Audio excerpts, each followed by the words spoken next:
Говорят, все дороги ведут в Рим, но никто не предупреждает, что, оказавшись здесь, вы не захотите уходить ни по одной из них. Вечный город – это не просто музей под открытым небом. Это шум мопедов, аромат свежего эспрессо и солнце, которое замирает на куполах церквей. Сегодня мы пройдемся по его древним улицам и попробуем разгадать, в чем секрет его магии. Друзья, добро пожаловать в Рим!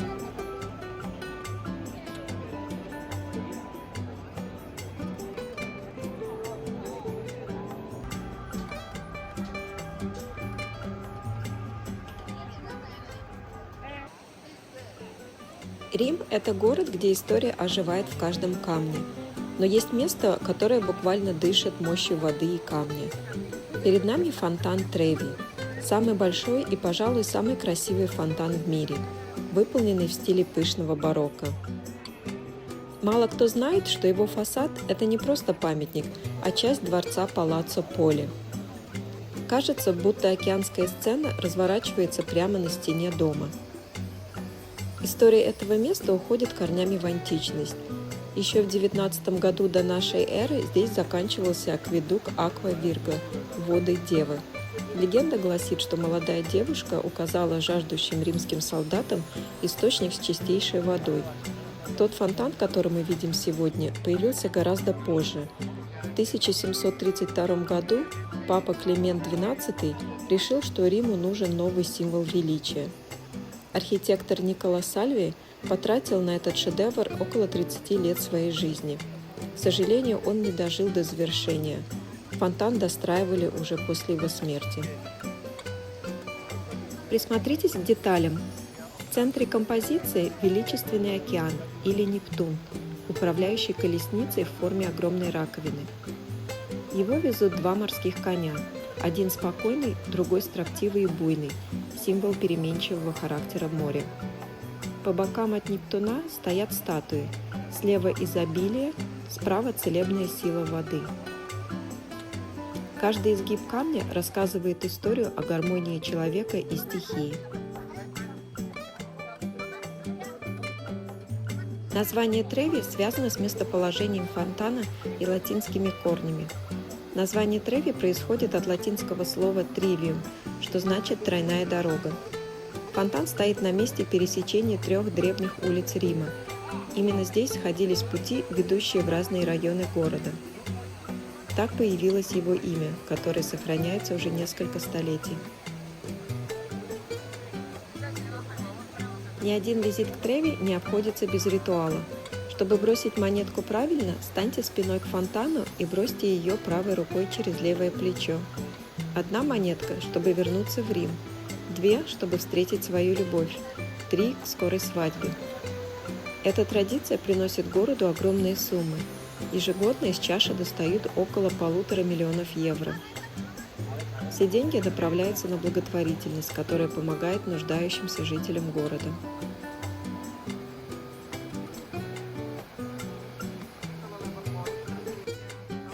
От фонтана Треви мы направляемся к следующей знаменитой достопримечательности – Пантеону, храму, который сохраняет дух Древнего Рима. Перед нами легендарный Пантеон – храм всех богов. Это самое сохранившееся здание Древнего Рима, которому почти 2000 лет.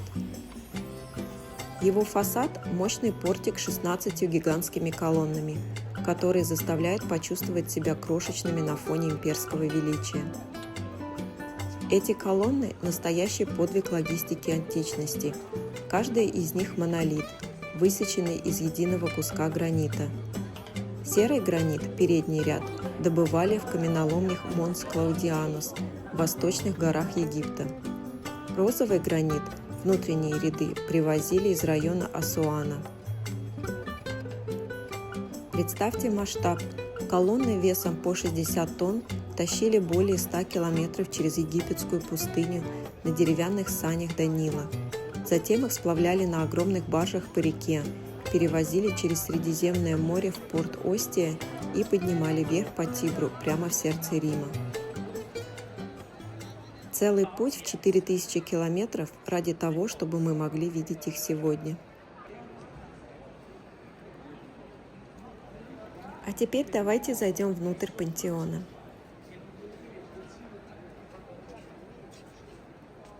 Первое, что поражает, это масштаб.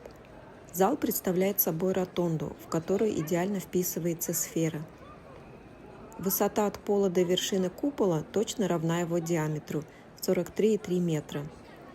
Купол пантеона до сих пор остается самым большим в мире из неармированного бетона. Чтобы он не рухнул, римляне использовали хитрость. Чем выше к вершине, тем легче бетон.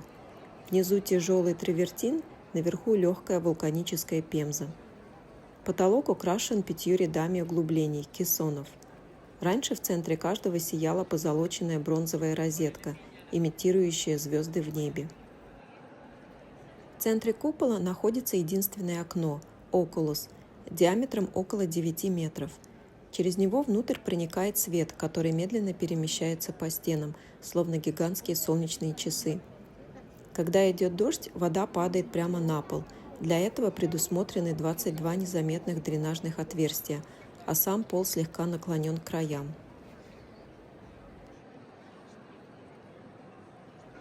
Стены пантеона – это не просто толстые стены, а настоящее инженерное чудо древнеримской архитектуры. Внутренний барабан, на котором держится огромный купол, имеет толщину около 6 метров. Такая массивность была необходима, чтобы выдержать колоссальный вес купола. Эта стеновая коробка действует как гигантский подпор, равномерно распределяя нагрузку и не давая куполу раздавить само здание. Стены здесь не цельные, в них встроена система ниш и арок, которые уменьшают вес структур и одновременно усиливают прочность. Такая хитроумная техника была характерным приемом древнеримских инженеров. По кругу верхней части ротонды расположено 7 больших ниш, глубоких углублений в стене, каждая из которых оформлена 2 коринфскими колоннами. Эти ниши расположены равномерно вокруг зала, образуя ритм и гармонию в архитектуре. Изначально в каждой из них стояли статуи богов, которым посвящен пантеон.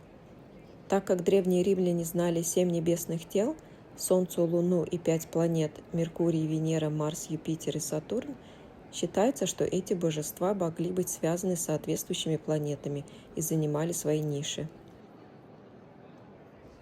Пантеон – это не только архитектура, но и демонстрация власти и обширности Римской империи. Интерьер облицован разноцветным мрамором, привезенным со всех концов Средиземноморья. Желтый мрамор из Северной Африки, мрамор с фиолетовыми и пурпурными прожилками из Малой Азии, красный порфир из Египта, один из самых дорогих камней античности. Эта разноцветная отделка помогала создать яркую фактурную оболочку интерьера, а также показывала власть империи. Камни с каждого важного региона были собраны в одном месте – сердце Рима. Для современного зрителя это выглядит как художественное украшение, но изначально это был мощный политический и культурный посыл.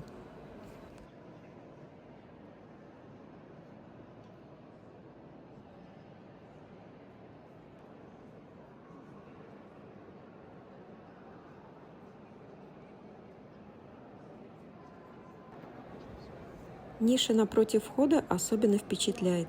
Она достигает почти уровня потолка и украшена богаче других. С одной стороны, это усиливало ощущение глубины пространства, с другой давало эмоциональный центр при входе в храм.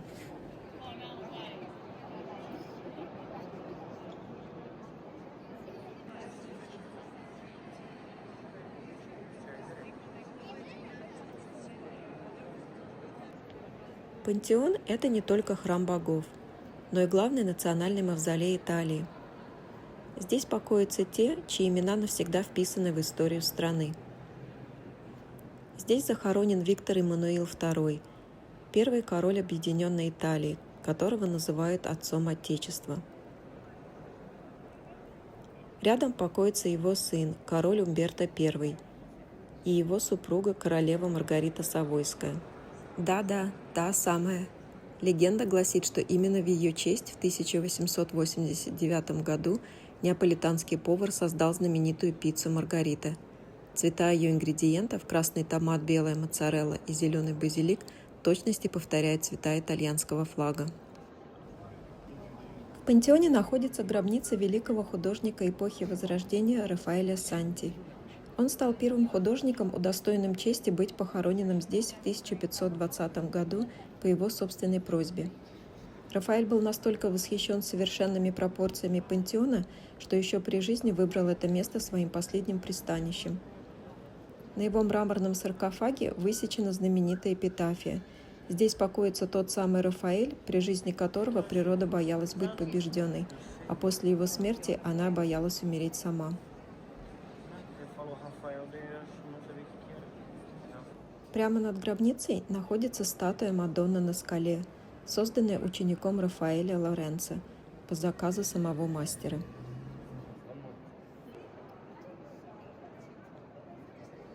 С пантеоном связана одна интересная история.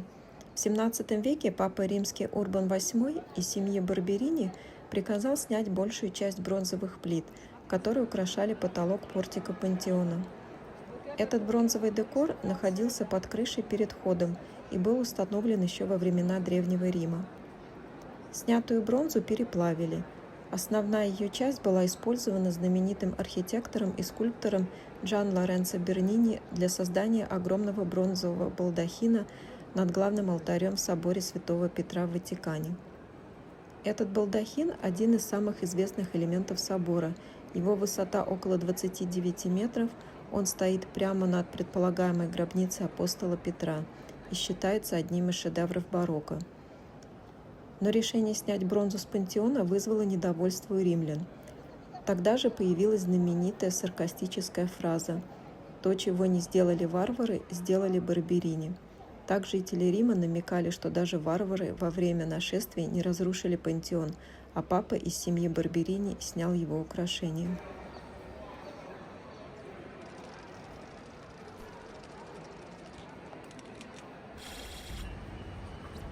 Следующая достопримечательность на нашем пути – это одна из самых красивых площадей Рима – Пьяцца Навона.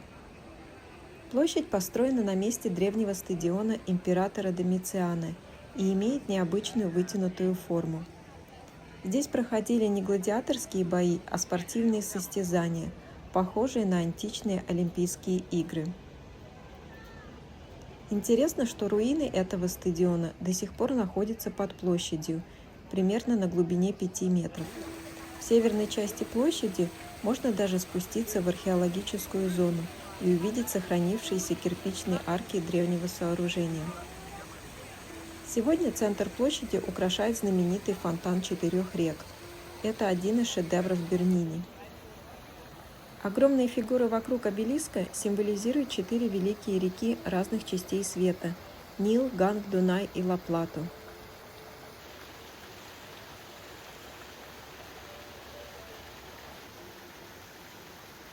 С площадью связана известная легенда о соперничестве двух гениев барокко – Джан Лоренцо Бернини и Франческо Боромини.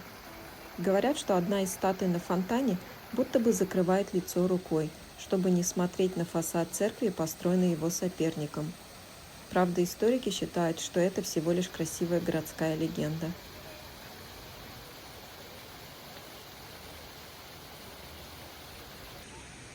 Есть у площади и еще одна необычная страница истории. До XIX века летом здесь перекрывали стоки фонтанов, и вся площадь превращалась в огромное искусственное озеро. В жаркие дни римская знать даже разъезжала по воде на каретах, наслаждаясь прохладой.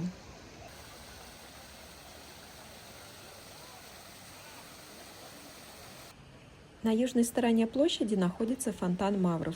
Изначально фонтан был построен в 1570-х годах по проекту Джакомо делла Порта по заказу папы Григория XIII. Первоначально он представлял собой бассейн, украшенный тритонами, морскими чудовищами и масками, из которых била вода. Примерно в 1655 году папа Иннокентий X поручил Бернини обновить фонтан и добавить эффектную центральную фигуру. Так в центре появилась мощная скульптура – морское существо, стоящее на большой раковине и борющееся с дельфином. Всего на Пьяцца Навона 3 знаменитых фонтана. Помимо фонтана Мавра и фонтана Бернини, на северной стороне площади находится фонтан Нептуна, с изображением бога моря, тритонов и морских чудовищ, который дополняет общую живую атмосферу площади. А сейчас у нас небольшой перерыв. Совсем рядом находится кафе Two Sizes, которое я просто обожаю. По моему мнению, здесь продают самый вкусный тирамису в Риме. Если будете в этом районе, обязательно загляните. Очень рекомендую.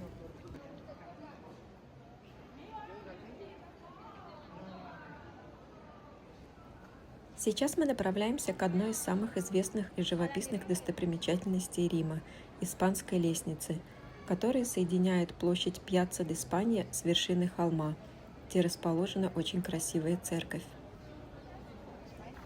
У подножья лестницы нас встречает удивительный фонтан Баркаччо в форме полузатопленной лодки, созданный в 1627-1629 годах по заказу папы Урбана VIII и построенный скульптором Пьетро Бернини вместе с помощью его сына Джованни Лоренцо. Этот фонтан уникален, вода тихо переливается через его борта, создавая ощущение, будто лодка действительно тонет в центре площади. Легенда гласит, что такой образ был вдохновлен историческим событием – сильным наводнением Тибра в 1598 году, когда река занесла настоящую лодку прямо сюда.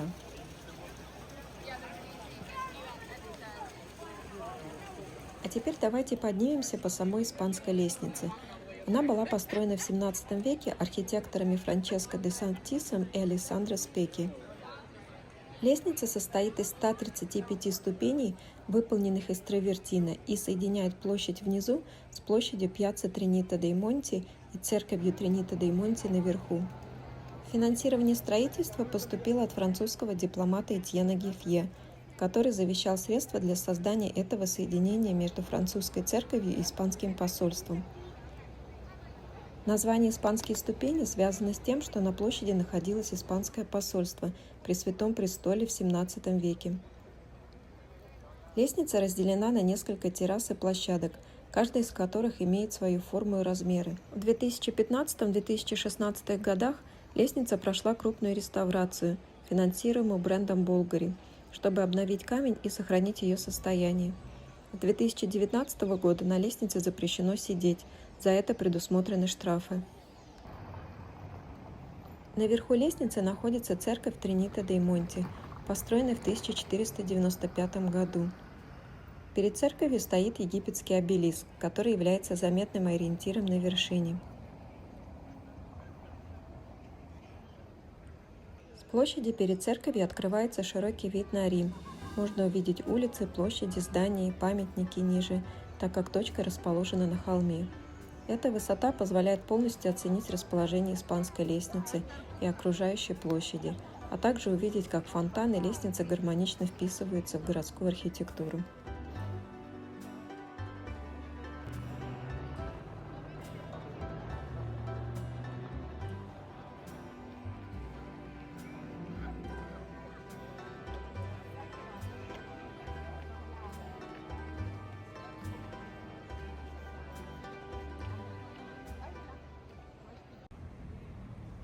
И вот мы подошли к Колизею, главному амфитеатру Древнего Рима. Он был построен почти 2000 лет назад, в 80 году нашей эры, по приказу императора Веспасиана и завершен при его сыне Тите. Колизей вмещал до 50 тысяч зрителей, которые приходили смотреть гладиаторские бои и театрализованные представления. Также стадион заполняли водой и воспроизводили настоящие битвы на кораблях. После падения Римской империи Колизей постепенно утратил свое первоначальное предназначение.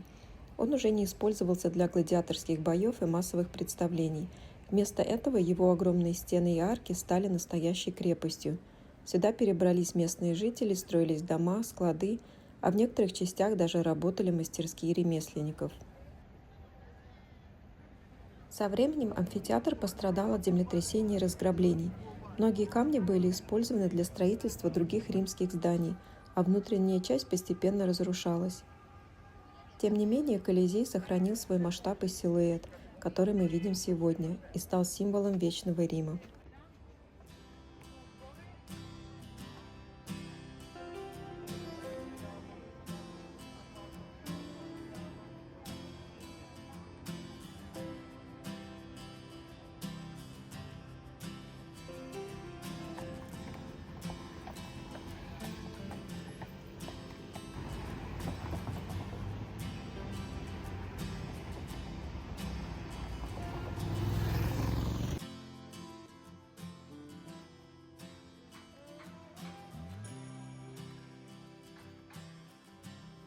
Мы поднимаемся на одну из самых тихих и аристократичных вершин Рима – Авентинский холм. Здесь в тени апельсиновых садов скрыта неприметная зеленая дверь виллы Мальтийского ордена. Она хранит удивительный секрет. Если заглянуть в знаменитую замочную скважину, созданную гением Джованни Баттиста Пиранези, перед вами откроется уникальная перспектива. В одно мгновение ваш взгляд пересекает границы сразу 3 суверенных территорий. Мальтийский орден, вы смотрите сквозь сад старейшего рыцарского ордена в мире, обладающего статусом экстерриториальности. Италия, за изгородью сада лежит вечный город Рим. И Ватикан, в самом центре живой рамы из лавровых ветвей сияет купол собора Святого Петра. Мне не удалось точно передать вид через замочную скважину на камеру, но вот это то, что бы вы увидели. 3 государства, объединенные в одной точке, настоящая магия архитектуры и истории, доступная каждому, кто готов заглянуть за привычные границы.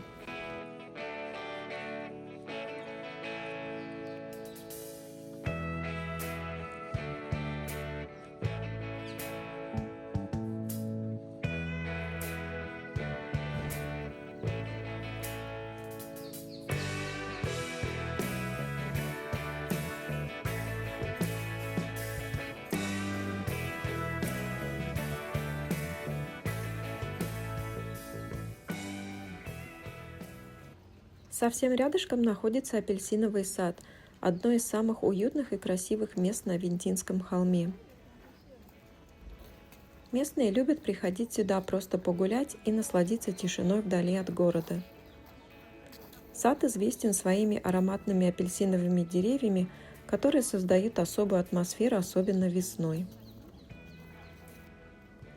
А самое главное, с террасы открывается потрясающий вид на Рим. Отсюда можно увидеть купол собора Святого Петра в Ватикане и всю панораму города. Здесь особенно красиво на закате, когда солнце окрашивает купола и крыши города в золотой цвет.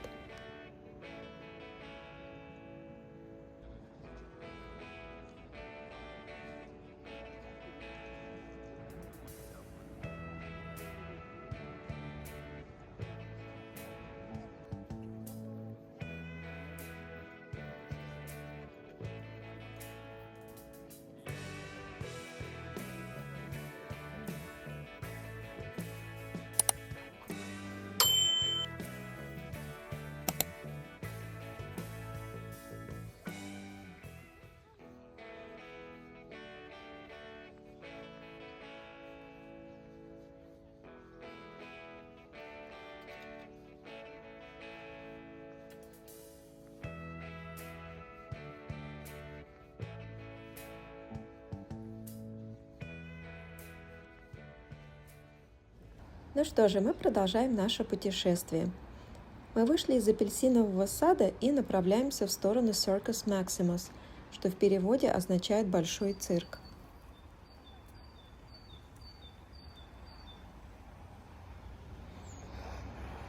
Это древний римский ипподром, который был самым большим в Древнем Риме и одним из крупнейших в мире.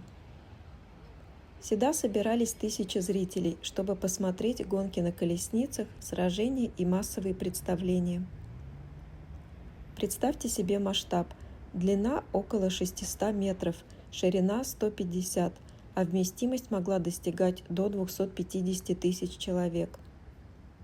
Сегодня от этого места остались только очертания арены и несколько фрагментов древних сооружений, но масштаб все равно впечатляет.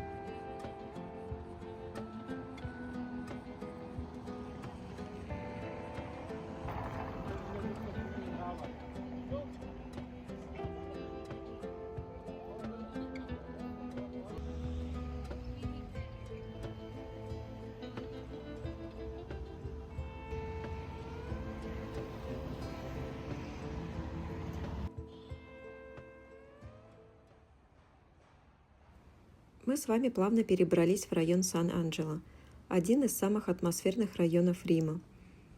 Он расположен на берегу Тибра и знаменит своими узкими улочками, уютными площадями и старинной архитектурой.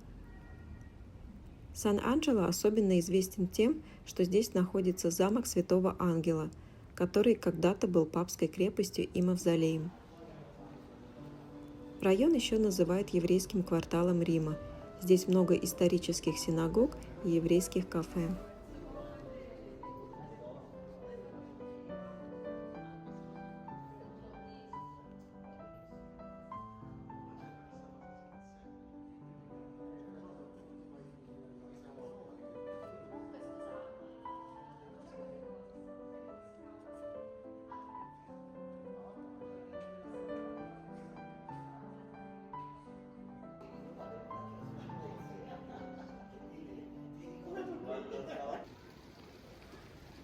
А сейчас мы проходим мимо одного из моих любимых фонтанов в Риме – фонтана Черепах.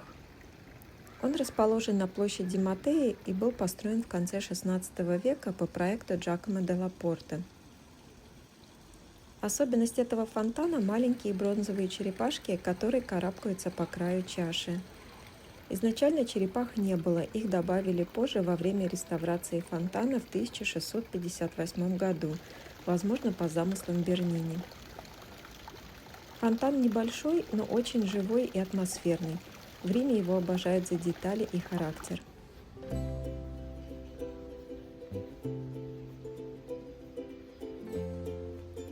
Ну что же, наша прогулка по Риму постепенно подходит к концу. Напоследок давайте еще немного пройдемся по уютным улочкам еврейского квартала и просто насладимся атмосферой этого места. Надеюсь, что вам понравилась эта прогулка по Риму. Если да, не забудьте подписаться на канал, потому что в следующем выпуске мы отправимся в Ватикан, одно из самых удивительных мест Рима, и подробно разберем все самое важное и красивое. До встречи в следующем выпуске!